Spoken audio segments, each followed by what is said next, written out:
네, 성도 여러분 안녕하십니까? 교회 청소가 잘 마무리되었는데요. 일요일 날 너무나 많은 분들이 참 수고를 많이 해서 오늘 좀 자리가 빈 것 같습니다. 휴일 때문에 그런지 모르겠지만 어쨌든 일요일 날 정말 모든 세대가 다 함께 모여서 아주 행복하게 교회를 단장할 때 참 교회가 아름다워지는 것만도 감사할 뿐 아니라 함께 연합해서 봉사하는 모습이 참 감동이었습니다.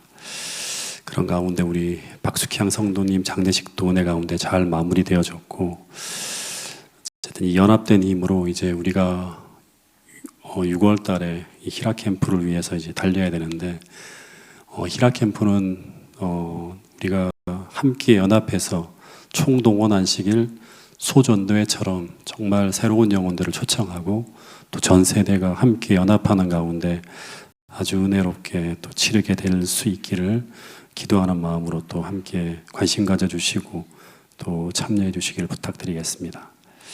중간고사를 지난 안식일 날 쳤는데 33문제를 쳤는데요. 평균이 얼마 정도 나왔을 것 같습니까? 거의 90점이 넘었습니다.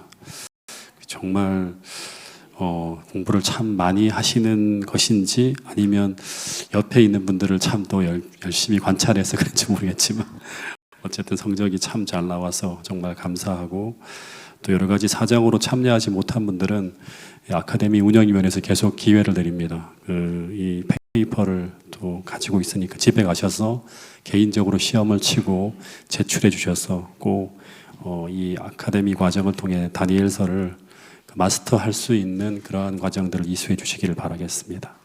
이 부분은 태능교회의 미래를 위해서 또 사역을 위해서 가장 중요한 부분이니까 여러분 꼭 시험을 쳐서 우리가 어떻게 배웠고 우리가 배운 과정이 어떻게 되는지를 한번 리뷰할 수 있는 기회를 꼭 갖기를 바라겠습니다. 오늘 이제 다니엘서 8장 이제 좀 마무리를 짓겠는데요.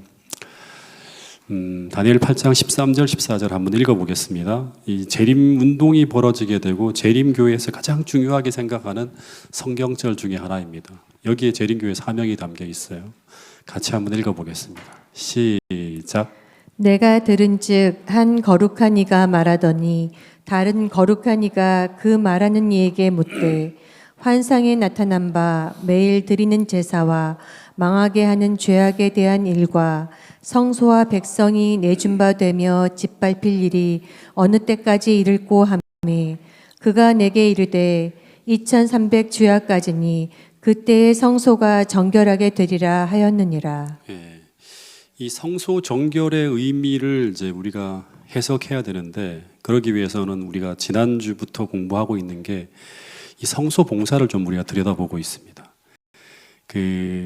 레위기서를 보면 성소에서 행해지는 수많은 제사들이 있지만 크게 보면 딱 두 가지 제사가 있다. 매일 드리는 제사와 매년 드리는 제사, 이렇게 두 가지로 나누어지는데, 매일 드리는 제사는 뭔가 하면 이제 어떤 죄인이 이제 죄를 짓게 되면 무죄한 어린 양을 성소로 끌고 와서 그 머리에 손을 얹고 안수해서 자신의 죄를 이제 구체적으로 나열합니다. 그리고 오늘날 우리가 회개하는 것처럼, 그러면 표상적으로 이 죄가 죄인에게서 양으로 전가가 되어집니다. 그러면 1차적으로 나에게서 이 양에게로 옮겨져요. 그러면 이제 이 양이 죄를 지은 존재가 되어서 그 양은 양을 잡는 곳에서 도살되어집니다. 예수님이 십자가에서 돌아가시는 것처럼. 왜 그런가 하면 로마서 6장 23절에 보면 죄의 삭은 사망이기 때문에요. 그러면 이제 이 제사장은 그 피를 가지고 번제단의 네 뿔에 발라요, 이렇게. 그리고 번제단 사방에 이렇게 뿌려요, 피를. 그리고 더하여서 그 피를 가지고 성소로 들어가서 성소 휘장에다가 쭉 뿌립니다. 이것은 죄인의 죄가 죄인에게서 양에게로, 그 다음 다시 성소로 옮겨지는 걸 상징하는 거예요. 즉 매일의 봉사를 통해서 우리의 죄는 양을 거쳐서 어디로 간다? 성소로 옮겨지고, 그래서 우리의 죄로 인해 성소는 어떻게 된다? 오염되어진다고 하는 거예요. 이 말은 십자가를 통해서 우리의 죄가 용서되어지지만, 용서는 받아요. 근데 이 죄는 사라지지 않는다는 거예요. 그 이유가 이제 뒷부분에 가면 설명이 되어져요. 이 죄는 사라진 것이 아니라 죄는 성소로 옮겨져서 도말되어질 때를 기다리고 있는 거예요. 제가 이제 이 부분에 대한 걸 어떻게 좀 설명을 좀 하면 좋을까 생각해서 책을 보다가 이 김명호 목사님이 쓴 다니엘서 주석에 보면 이런 예화가 나오더라고요. 미국 캘리포니아에서 이 교통 위반 딱지를 끊으면 이제 그 교통 법규를 위반한 죄인은 교통 위반자 학교에서 교육을 받게 돼요. 예. 소정의 교육을 이수받으면 교육 이수증을 받게 되고, 그래서 이 이수증을 교통법원에 제출하면 그러면 위반 사항에 대하여 용서를 받고 교통 위반을 하지 않은 것과 같이 돼요. 근데 그 위반 사항은 37개월간 교통법원에 이제 기록부에 삭제되지 않고 기록되어져 있다고 합니다. 그런데 37개월이 지나면 법원의 기록도 삭제되어져서 그 교통 위반한 사실이 완전히 없어진다고 하는 거예요. 37개월 동안 보관이 되는 거예요.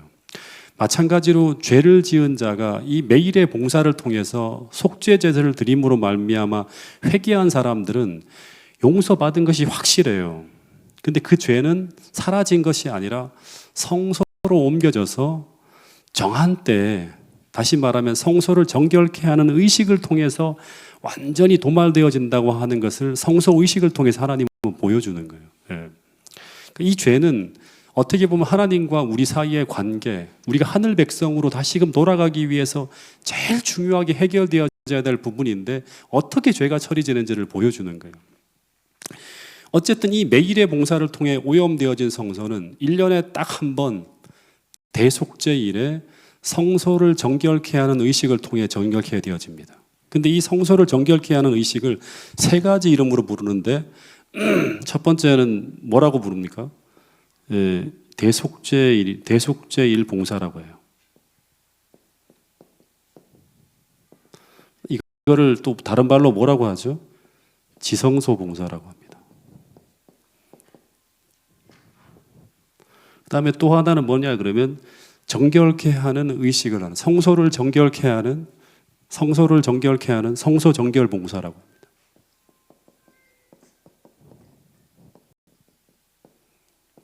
네, 전부 다 같은 용어예요. 근데 왜 지성소 봉사인가 하면 이 봉사는 오직 대제사장이 1년에 단 한 번 대제사장만이 들어가는 지성소까지 들어가서 봉사하는 예식이기 때문에 지성소 봉사라고 합니다. 왜 대속죄일 봉사인가? 이 의식은 대속죄일에 행해지기 때문에 7대 절기 중에서 초막절 바로 전인 대속죄일에 행해지기 때문에, 더하여 이때 이 봉사를 통해서 1년 동안 이스라엘 백성들의 지은 모든 죄가 완전히 도말되어지기 때문에 대속죄일 봉사라고 해요. 근데 레위기서 16장에 보면 이 성소를 정결케 하는 이 예식은 유대력으로 7월 10일 날 7월 10일 날 진행이 됩니다. 근데 이 날을 히브리어로 뭐라고 하는 건 욤 기푸르라 그래요.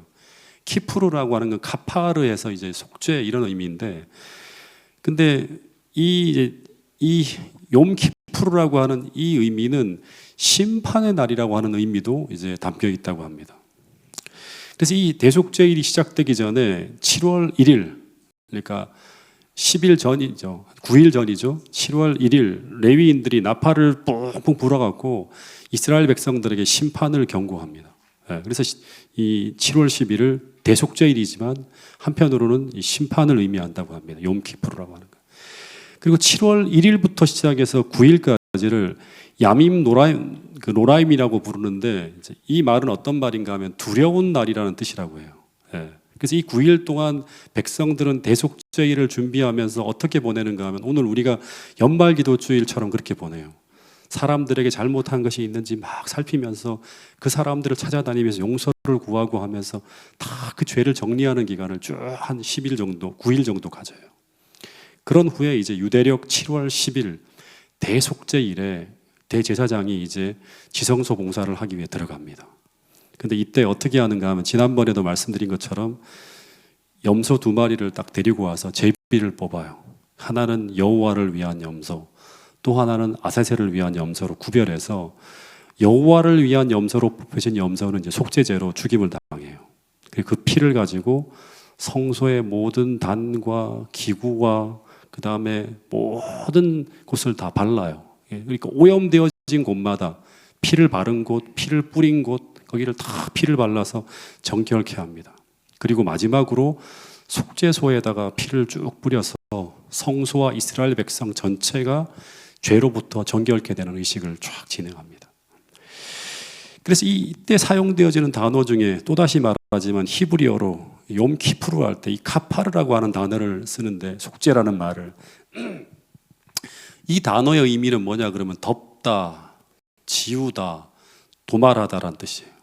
대제사장이 그리스도의 보혈의 피를 가지고 지성소로 들어가서 속죄소에 쫙 부을 때 우리의 모든 죄가 다 보혈의 피에 덮여지는 거예요. 쫙 덮여지면서 그때 우리의 모든 죄는 완전히 지워지고 도말되어집니다. 그리고 그때 속죄받은 죄인에게 하나님은 최종적으로 뭐라고 하는가 하면 무죄를 선고하는 거예요. 무죄를 선고를 내리는데, 이때 이것은 어떻게 보면 최종적으로 우리가 재림 전에 지성소 봉사가 끝나면 우리의 머리에 뭐가 쳐지죠? 하나님의 인이 쳐지는 거죠. 무죄 선고가 일어나고 이것은 이제 이 사람은 내 것이야 라고 하나님의 인이 쳐지게 되는 것과 똑같아요. 그래서 이 지성소 봉사가 마쳐지면 대제사장이 지성소에서 나오게 되죠. 그러면 그때 주님은 지성소에서 어디로 온다? 이 땅으로 당신의 백성을 데리러 오는 게 바로 재림이에요. 근데 이때 이 지성소 봉사가 진행되어지는 동안 이스라엘 백성들은 무엇을 하는가? 오늘 우리는 무엇을 해야 되는가? 이걸 생각할 수 있게 만드는 건데, 그때 뭘 한다? 노동을 금하고 금식하고 화제를 드리고, 화제를 드린다고 하는 말은 뭐예요? 계속 십자가를 바라보는 거죠. 믿음의 주여 온전케 하시느니. 금식하고 노동을 금한다고 하는 건 뭐냐 그러면 우리의 삶을 단순하게 해서 끝없이 주님을 집중하게 하는 거예요. 다시 오실 주님께로 우리의 생각이나 모든 것들을 집중하는 거예요. 그리고 온종일 아직도 회개하지 않은 죄가 있지 않은지를 살피는 거예요. 스스로 괴롭게 하며 깊이 자신을 살피며 보내는 게 바로 대속죄일 기간에 이스라엘 백성들이 행했던 모습이에요. 근데 왜 그렇게 보내는가? 또다시 말하지만 이날은 속죄의 날임과 동시에 무슨 날이다? 심판의 날이에요. 그래서 오늘 지성소 시대를 살아가는 우리가 이 대속죄일 기간 해야 될 가장 중요한 것은 무엇일까요? 이런 이야기들을 보면 오늘 우리가 이 대속죄일 시대를 살아가는 우리가 해야 될 가장 중요한 건 뭘까요? 기도하면서 생각을 했는데 계시록 3장에 보면 라우디게아 교회에 보내는 기별이 있죠. 라우디게아 교인들이 경험하고 있는 가장 큰 문제가 뭘까요? 그 내용을 다 읽어보시면 라우디게아 교회 교인들이 경험하고 있는 가장 큰 문제가 뭐죠? 그것이 뭐죠? 예수님께서 문 밖에 계시는 거예요. 그러니까 오늘 이 시대를 살아가는 우리가 해야 될 가장 중요한 일은 뭔가 하면 이 대속죄일 기간에 이스라엘 백성들이 했던 건 뭐냐 그러면 화제를 드리고 금식하고 그 다음에 스스로 살피고 하는 이게 뭐예요? 전 뭐 하는 거예요? 주님을 참되게 다시금 우리 개인의 구주로 모시고 그분과의 관계를 올바르게 하고 그 다음에 요한계시록 3장 20절 말씀처럼 하나님이 주시는 은혜로 살아가는 거예요. 그 풍성한 은혜로 살아가는 거예요. 볼지어다 내가 문 밖에 서서 두드리노니 누구든지 내 음성을 듣고 문을 열면 내가 그에게로 들어가 어떻게 한다? 그와 더불어 먹고 하는 거예요. 하늘의 은혜로 채워지는 거예요. 그는 나와 더불어 먹으리라는 말씀처럼 주님을 내 안에 모시고 그 풍성한 하늘의 떡을 먹으면서 그분의 은혜로 살아가는 경험을 하는 것, 이게 이 시대에 우리가 해야 될 정말 중요한 일이라고 하는 사실을 꼭 기억할 수 있게 되기를 간절히 바라겠습니다. 그래서 이날 대제사장은요 최종적으로 판결의 흉패를 탁 차고 지성소 안으로 들어가서 정말 하나님 백성이라고 공언하는 이스라엘 백성들이 정말 자신의 모든 죄를 회개하고 속죄를 경험했는지를 확인해요. 진짜 이 사람들이 내 백성인지를 확인하는 일을 하는 거예요.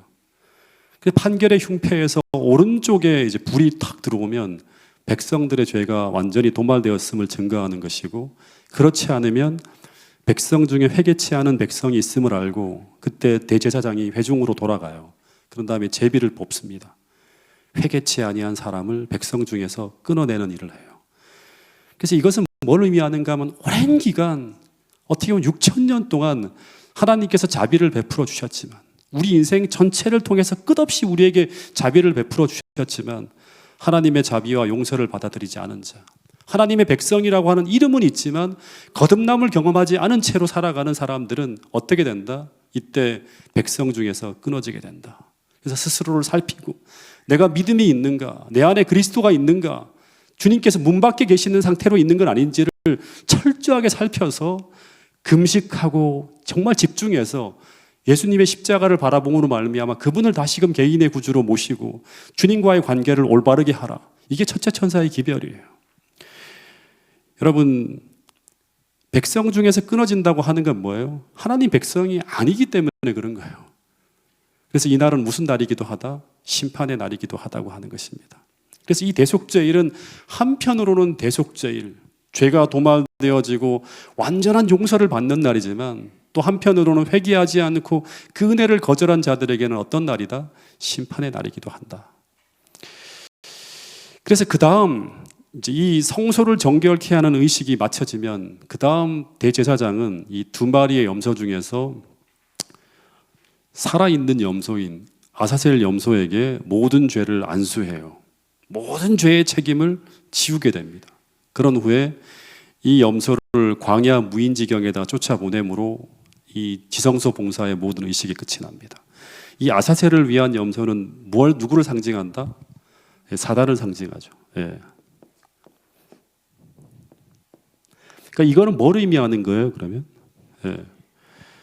이 지성소 봉사를 통해서 하나님은 우리에게 무엇을 보여주시려고 하는가 하면 결국 이 심판을 통해서 하나님께서 행하려고 하는 심판의 최종적 목적은 하나님 백성들에게는 무죄를 선고하고, 그러니까 무죄를 하나님 백성이 아닌 자들은 그냥 이제 자연스럽게 퇴출되어지는 거예요. 하나님 백성들은 그리스도가 그 안에 있으면 그 사람은 무조건 하나님께서 어떻게 하시려고 하는 거예요? 무죄를 선고하시는 거예요. 반대로 이 죄의 최종적인 책임은 누구에게 있다? 사단에게 있다고 하는 거예요. 사단에게 지우는 거예요. 즉 조사 심판을 통해서 이 죄의 최종적인 책임이 누구에게 있는가를 밝혀서 그 최종적인 책임자를 심판하는 게 바로 뭐냐 그러면 조사 심판의 목적이라고 하는 거예요. 그래서 그 이유 때문에 십자가에서 이스라엘 백성들의 죄를 도말하지 않고 이 죄의 기록을 대속죄일까지 성소에 남겨두신 이유는 바로 이것 때문이라고 하는 거예요. 즉 그것은 이 아사셀로 표상된 이 사단에게 모든 죄의 책임을 물을 자료로 보관해 두시는 거예요. 우리가 저지르는 모든 죄의 책임은 예수님을 거쳐서 최종적으로 누구에게? 사단에게 안수하는 거예요.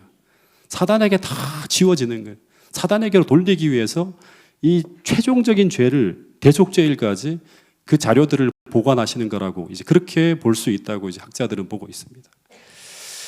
그래서 어쨌든 다니엘 8장 14절 2300주야까지니 그때 성소가 정결하게 함을 입으리란 이 말씀은 성소 절기를 보면 대속죄일, 그러니까 역사상 인류 역사의 대속죄일, 다시 말하면 하늘 성소의 지성소 봉사가 시작되었음을 알리는 말씀이라고 하는 거예요. 진짜 중요한 그런 메시지를 담고 있습니다.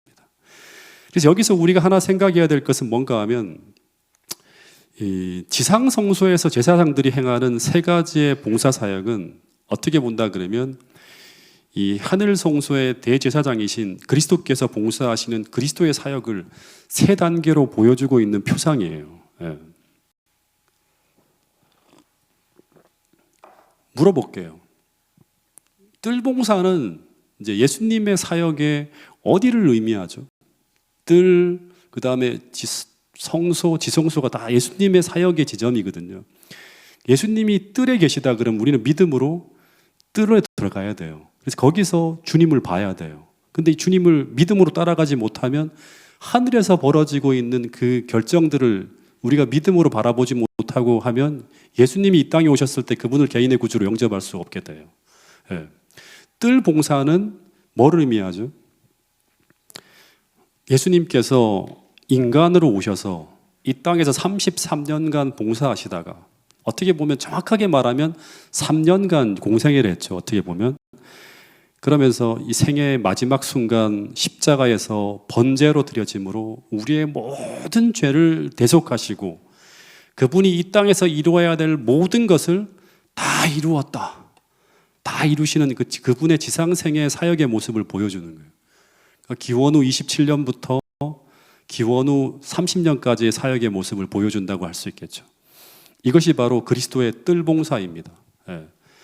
이 봉사를 상징하는 핵심적인 기물이 이제 번제단과 물두멍인데, 번제단은 그리스도의 십자가, 물두멍은 부활을 상징한다고 그렇게 이제 보기도 합니다. 그 후에 주님은 이제 이 땅에서의 사역을 다 이루시고 그 성취하신 그 공로를 가지고 이제 어디로 들어가시는가 하면 승천하셔서 하늘 성소의 첫 채간에 들어가셔서 봉사를 시작합니다. 예. 이것은 마치 제사장이 양의 피를 가지고 성소로 들어가는 것처럼 예수님께서도 하늘 성소의 대제사장으로서 자신의 피를 가지고 성소로 들어가셨다고 하는 이야기가 히브리서 9장 11절 12절에 나와요. 한번 읽어보겠습니다. 시작. 염소와 송아지의 피로 아니하고 오직 자기 피로 영원한 속죄를 이루사 단번에 성소에 들어가셨느니라. 예. 그래서 이 십자가의 공로를 가지고 예수님이 자기의 피를 가지고 하늘 성소에 들어가셨다고 하는 거예요. 예. 그래서 하늘 성소의 대제사장으로 취임하시는 이때가 바로 언제죠? 언제 들어갔죠? AD 몇 년에? AD 몇 년에 들어갔죠? 30년. 예. 예수님이 십자가에 달려 돌아가시고 난 다음에 하늘 성소로 들어가셔서 하늘 성소의 대제사장으로 취임하셨어요. 그래서 이때부터 예수님의 사역의 위치는 지상에서 어디로 간다? 하늘 성소로 가시는 거예요. 예, 뜰에서 하늘 성소 첫째 칸으로 옮겨지는 거예요. 이때 모든 그리스도인들은 이제 믿음으로 주님과 함께 하늘 성소로 들어가서 그분의 사역을 이해하며 그분을 믿음으로 바라보며 살아가야 돼요. 실제 그리스도인들은 그렇게 살아갔죠. 믿음으로 주님께서 이 땅에 오셨으면 이 땅에 오신 그분을 알아봐야죠. 같이 믿음으로. 그래서 그분을 개인의 구주로 영접하는 것이고, 하늘로 올라가셨을 때는 또 믿음으로 지금 주님께서 어디 계신다고 하는 걸 믿음으로 바라보며 살아가는 거예요. 그래서 이때 예수님께서 하늘 성소의 대제사장으로 취임했다고 하는 걸 알려주는 게 바로 뭐냐면 오순절날 성령 대강림을 통해서 예수님께서 하늘 성소의 대제사장으로 취임하셨음을 알게 되고, 이때부터 하늘 성소 시대가 열리는 거예요. 이 하늘 성소의 첫째 칸 봉사가 기원 후 30년부터 언제까지? 1844년까지 거의 1800년 가까이 진행되어지다가 그리스도의 사역의 위치가 이제 성소 첫째 칸에서 하늘 성소 둘째 칸으로 바뀌어집니다. 그때가 바로 이제 2300주야의 끝인 1844년 10월 22일 하늘 성소에서 하늘 지성소로 주님께서 들어가셔서 인류 역사 6000년간 그리스도를 의지해 믿음으로 용서받고 속죄받은 모든 죄를 도말하기 위해서 하늘 성소의 정결을 위해서 하늘 지성소 봉사를 시작하셨다고 하는 거예요.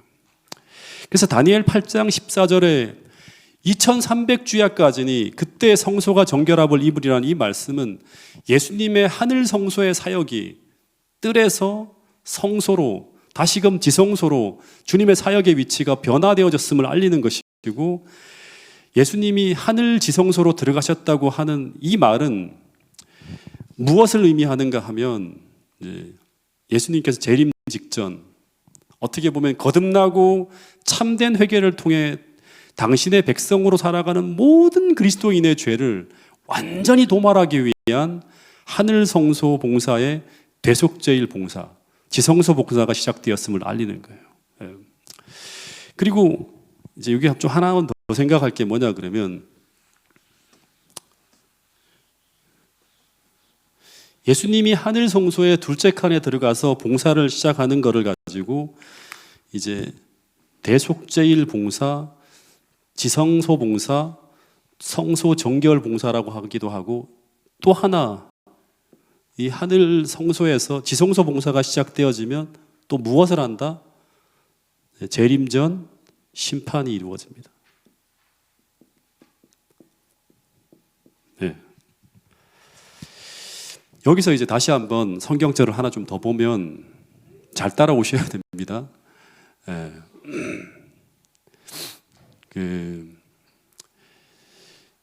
다니엘 7장 9절부터 10절 우리가 지난번에 공부했는데 이 9절부터 14절 장면을 다니엘 7장을 공부할 때 이게 재림전 심판의 장면이라고 말씀을 드렸어요. 그러니까 이 본문을 보면 이 작은 뿔의 전성기가 쭉 지나간 후에 갑자기 하늘 법정의 장면이 펼쳐지는데 여기 보면 옛적부터 항상 계시니가 쫙 자정하셨고 천천만만의 천사들이 그 앞에 쉬하고 있는데 심판을 베푸는데 뭐가 펴놓였더라? 책들이 펴놓였더라 하는 거예요. 근데 이 심판은 11절에 보면 작은 뿔이 아주 큰 목소리로 온 세상을 주목하게 하는 이런 중세 암흑기 1260년이라는 긴 기간이 끝나고 짐승이 죽임을 당하게 되는 1798년 이후에 벌어질 일이라고 하는 걸 얘기하고 있어요. 한 때, 두 때, 반 때 이후에. 그리고 또 하나 여기 보면 이제 13절에 보면 이제 이때 이 장면을 다 같이 같은 거예요. 내가 밤 한상 중에 보니 인자 같은 이가 예수님이죠. 하늘 구름을 타고 옛적부터 항상 계시니 누구예요? 아버지 하나님이죠. 이 아버지 하나님께로 쭉 나가는 장면을 소개하고 있는 이게 바로 재림교회에서는 예수님께서 하늘 성소에서 하늘 지성소로 나가는 장면으로 그렇게 이제 이해를 하게 됩니다. 그래서 이 다니엘 7장 10절부터 14절은 우리에게 중요한 두 가지 사실을 보여주고 있는데 그 하나는 예수님께서 하늘 성소에서 행하는 지성소 봉사, 성소 정결은 우리의 죄를 도말하기 위해 행하는 대속죄를 진행하고 있는 것이기도 하고 더하여 이 심판은 당신의 백성들에게 무엇을 선언하기 위해서? 무죄를 선언하기 위해서. 또 하나는 이 무죄를 선고한다고 하는 건 뭐다? 인을 치기 위한 거예요. 인. 그래서 이 시대는 인치는 시대라고 합니다. 당신의 백성을 인치기 위해서, 당신의 백성을 확증하기 위해서 무엇을 하는 거예요? 재림전 심판을 하는 거예요. 이 재림전 심판은 누구에게만 해당되는 거냐면 믿음으로 살아가고 있는 그리스도인에게만 해당되어지는 거예요. 무죄 선고를 하기 위해서 당신의 백성들에게 인을 치기 위해서 죄를 다 도말하고 당신의 백성으로 확증하기 위해서 행하는 심판이 바로 무슨 심판이다? 재림전 심판이라고 하는 거예요. 그래서 그 사역을 하기 위해서 주님께서 이제 하늘 성소에서 하늘 지성소로 옛적부터 항상 계시니에게로 나가는 모습을 쫙 보여주는 게 바로 뭐냐 그러면 다니엘 7장 9절부터 시작해서 14절까지의 장면이에요. 사역의 변경의 장면을 보여주는 거예요. 근데 이 시기가 언제부터 시작되었는가? 정확한 날짜를 알려주는 게 바로 뭐냐 그러면 다니엘 8장 14절에서 2300주야까지니 그때 뭐가 어떻게 된다? 성소가 정결하게 되어진다고 하는 건 뭐다? 대속죄일 봉사, 지성소 봉사, 성소 정경 봉사를 통해서 재림전 심판을 통해서 당신의 백성을 확증하는 일을 그때부터 시작했다고 하는 것을 이제 알려주는 거예요. 이거를 다 해석해낸 게 바로 재림교회예요. 다니엘 7장 8장의 이 모든 이야기 말씀들을 통해서 다니엘이 고민하는 거예요.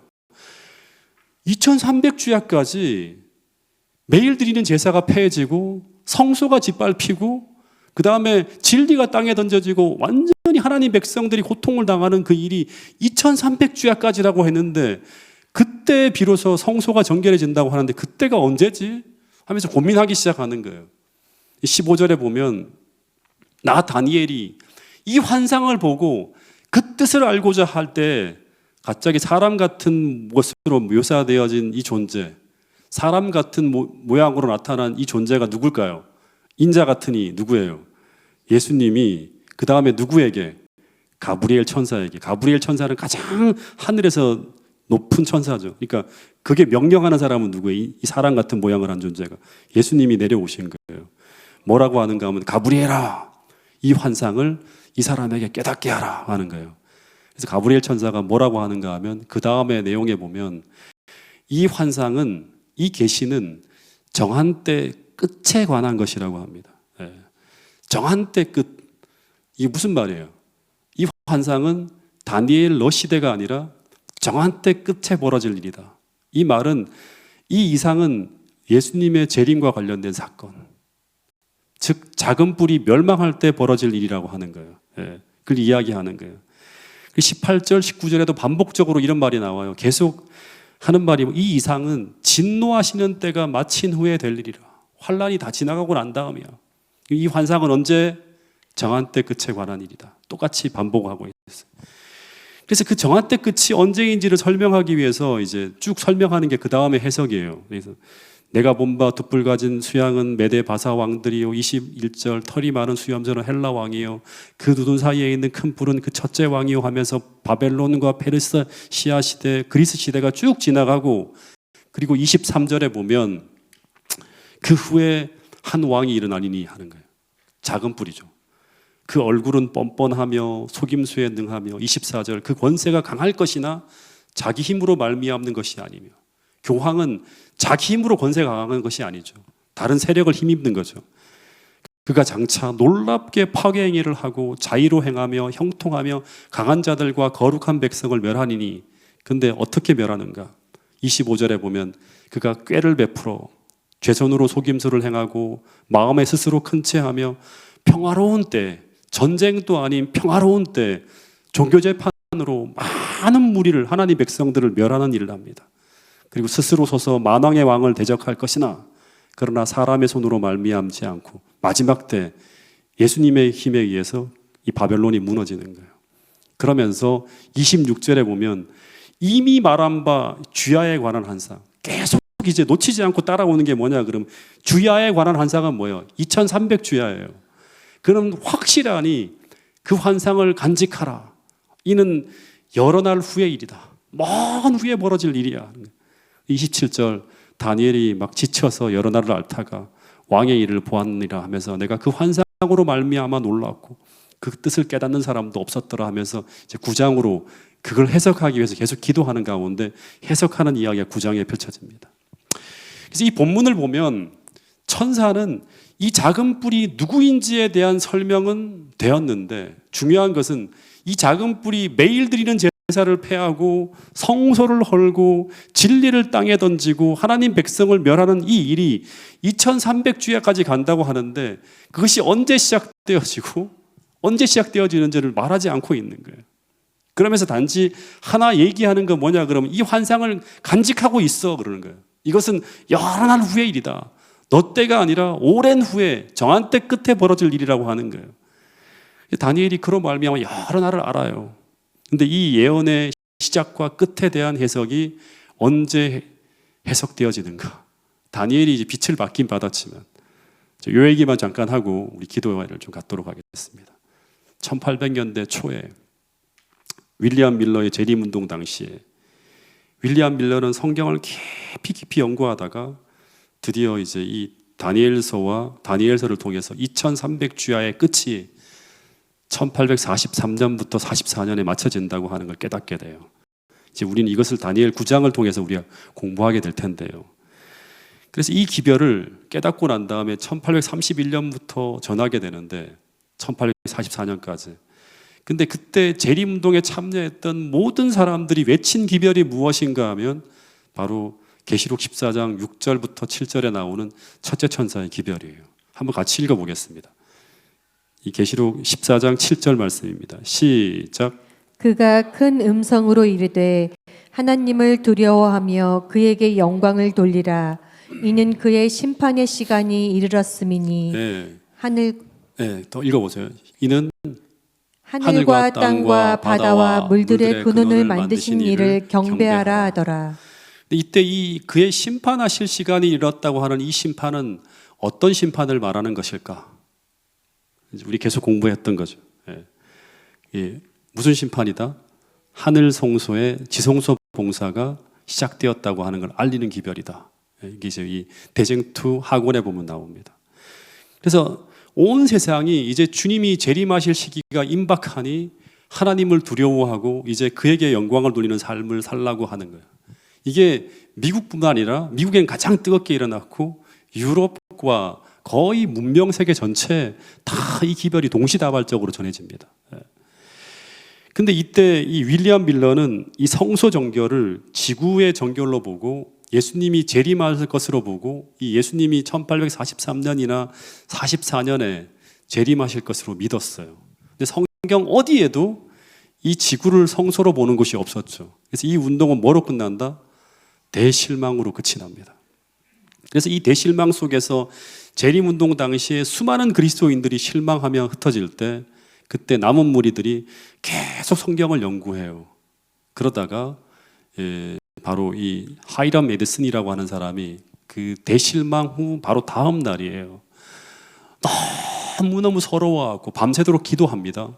그리고 기도하다가 이 사람이 어떻게 하는가 하면 실망한 이제 사람, 자기 친구들을, 다른 실망한 사람을 찾아가요. 밤새 기도하고 난 다음에 찾아가는 도중에 갑자기 옥수수밭을 지나가다가 뭐가 떠오르는가 하면 다니엘 7장의 장면을 탁 떠올리는 거예요. 그러니까 성경을 열심히 연구한 거죠, 이 사람이. 탁 떠올리면서 그러면서 이게 바로 예수님께서 하늘 인자 같은 이가 옛적부터 항상 계신 자에게로 쭉 나가는 장면이 갑자기 딱 떠오르는 거예요. 이게 바로 예수님께서 하늘 성소에서 하늘 지성소로 들어가는 장면이에요. 그걸 딱 보게 돼요.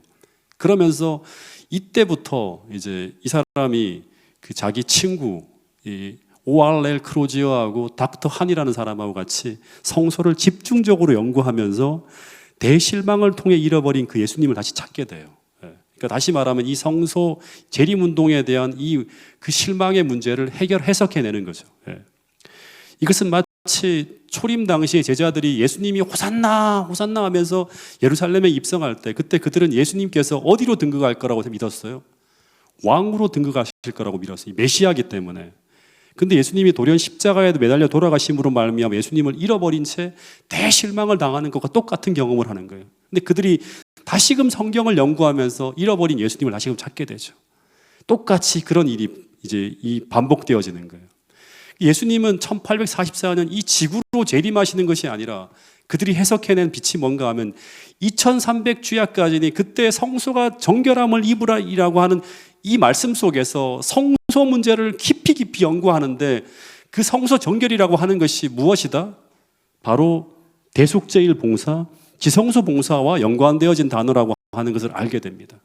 그래서 예수님께서 승천하신 후에 하늘 성소 첫 채칸에서 봉사하시다가 바로 지구로 오시는 것이 아니라 이 재림 전 하늘 성소 봉사의 마지막 사역을 위해서 하늘 성소 두 채칸인 지성소로 들어가셔서 옛적부터 항상 계신 이 앞으로 나가는 거죠. 성소를 정결케 하시고 당신의 백성들의 죄를 도말하시고 그들에게 뭐 하시고 인치시고 그 다음에 마지막 작은 뿔을 심판하시고 어떻게 하신다? 이 땅에 다시 재림하게 된다고 하는 사실을 깨닫게 돼요. 이것을 깨달은 후에 그들은 이제 어떻게 살아가야 되는가? 이게 그들의 생각이었겠죠. 이제 어떻게 살아가야 되는가? 성소 문제에 대한 빛과 여러 가지를 깨달은 사람들이 함께 모여서 이제 어떻게 해야 되지? 이것을 깨달은 엘렌 화이트, 제임스 화이트, 조셉 베이츠 이런 사람들이 모두 예수님께서 이제 재림하시기에 앞서 하늘 지성소에 들어가셔서 인류의 죄를 도말하기 위한 마지막 봉사가 시작되었다고 하는 사실을 온 세상에 다시금 알리기 위해서 이들이 모든 인생을 걸고 거기에 초점을 맞추고 주님 재림 준비하는데 올인하는 삶을 살게 되는 게 바로 재림운동에 참여했던 우리 선조들의 모습이었다고 하는 거예요. 계시록 10장의 표현에 의하면 다시 예언하여야 하리라는 말씀처럼 그들은 온 세상에 다시금 예언하는 거예요. 이 재림운동을 통해서 받은 이 빛이 무엇인가를 세상에 알리기 위해서 다시 말하면 예수님의 재림을 위해서 온 세상을 준비시켜야 될 사명을 부여받은 자로서의 삶에 그들은 올인했다고 하는 거예요.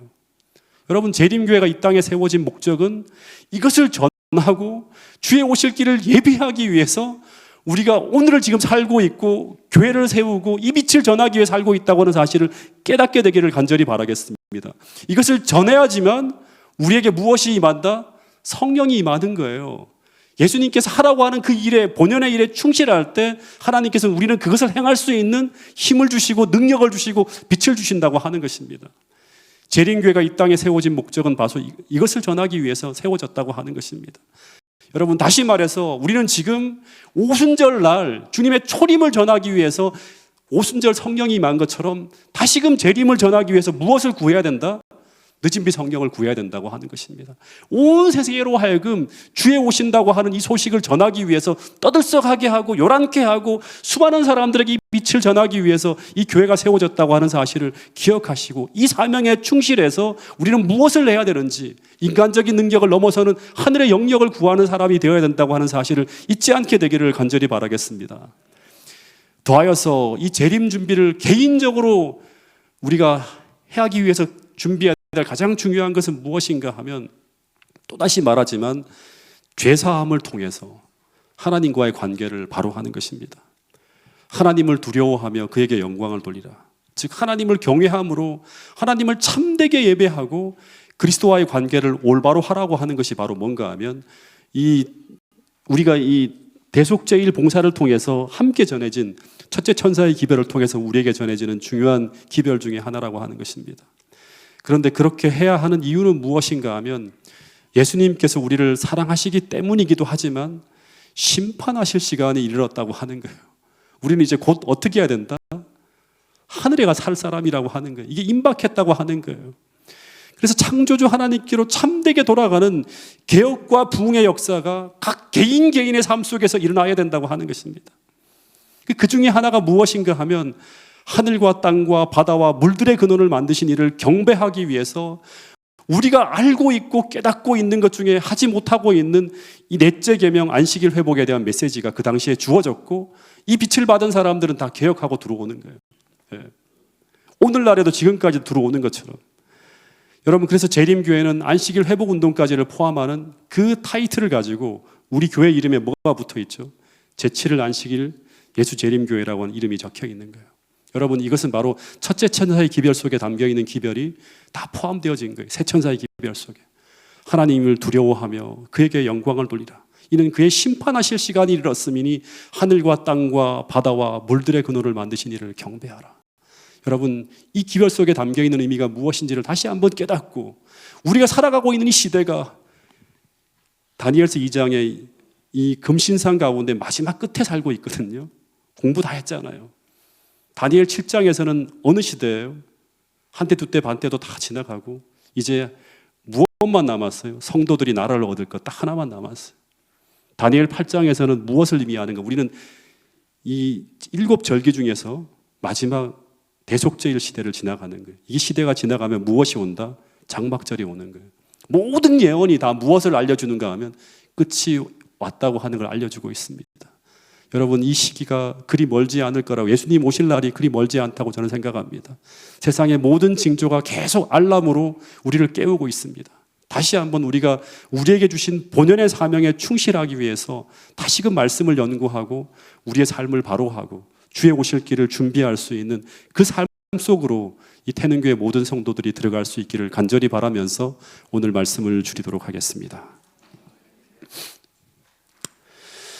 기도 제목을 드리도록 하겠습니다. 오늘 새벽 6시 반쯤에 우리 이준효 약사님, 또 우리 성윤숙 집사님, 장명덕 장로님 모시고 공항에 가서 기도해드리고 이제 이분들이 선교지로 떠났는데